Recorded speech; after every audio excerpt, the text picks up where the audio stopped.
how to fix GCash protection problem. So if you want to fix GCash protection problem, then what you need to do is first check your internet connection. Once you've checked your internet connection, now you just need to simply go for your Play Store, open up your Play Store, go for the search and search for GCash. Once you've searched, here you will have the application. So you just need to simply go for update if you have an update instead of that open button, and update your application. Once you've updated, now you just need to go back and open up your settings.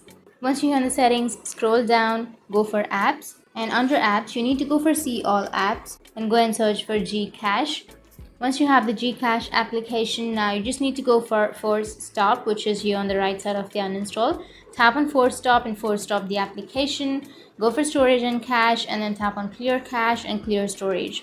Once you've cleared all of your cache, storage, and once you've force stop your device, you just need to go and restart your device. So tap and hold on to that power button, and here you will have restart option. Tap on restart, and once you've restarted, your problem might be fixed. But if that still doesn't fix your problem, then the last way is you just need to turn on any one of your VPN services.